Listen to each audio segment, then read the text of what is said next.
name is Richard Powers. I'm an associate professor at the Rotman School of Management, and today I'm with David Beatty, director of the Clarkson Center for Business Ethics and Board Effectiveness.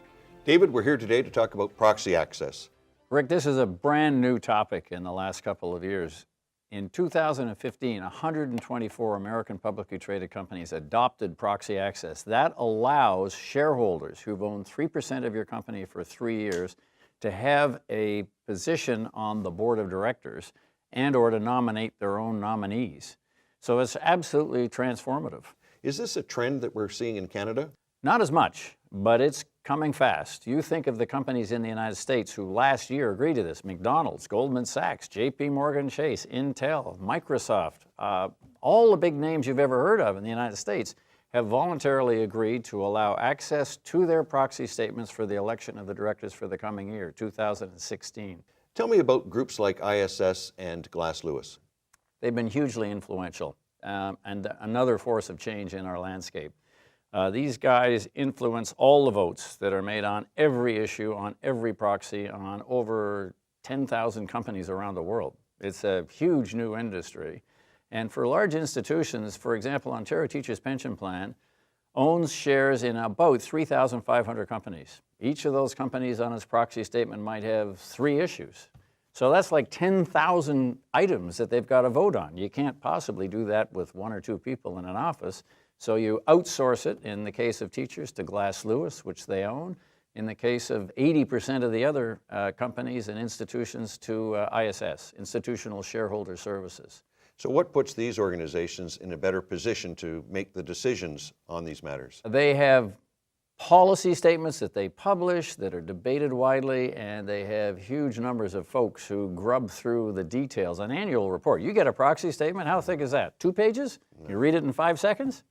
No, it's a big bloody document like this. And so you're going to go through that for each of 3,500 companies in Ontario Teachers or Canada Pension Plan Investment Board or OMERS or Alberta Investment? No. So you ask somebody else to do it for you, and they give you the initial response. Here's how we recommend you vote. Here are the reasons for it. And they're supplying that information to hundreds and hundreds of companies so they can afford to build a capability, a staff capability to do this job. And they're supplying scores as well, aren't they? From a governance perspective. Yeah, they sure are. They're involved in every aspect of governance and are more and more influential. So there's a certain group of people, myself included, who are very anxious about the role of these folks. And I think it takes us a long way away from what I would call true shareholder democracy. The stats would show that when ISS formulates an opinion, the organization or the company usually follows it. Yeah, often the institutional investors do. They have no other point of view, so they would normally accept it. It then takes the chairman of the company involved to try to gain access to the institutional investor to say, wait a minute, I know that's how they've spoken and what they're recommending, but the situation is different than that. Well, let's give them credit. Sometimes they get it right, but there's instances where they can get it wrong as well. Tell me about your experience at Walter Energy. I went on the board of Walter Energy when they acquired the company I was chairman of in June. The year is the calendar year, and so I only attended 50% of the board meetings. ISS recommended against my re-election as a director because I'd only attended 50%. Chairman of the company took it upon himself to phone our large institutional shareholders and said, this is crazy. The guy only joined the board in June. Of course he only attended half. So David, this puts a lot of power in those groups. Huge. The outsourcing of these issues, I think, is a real issue in terms of shareholder democracy. Who controls the votes? And the answer is somebody doing the research in Manila. Thanks very much, David.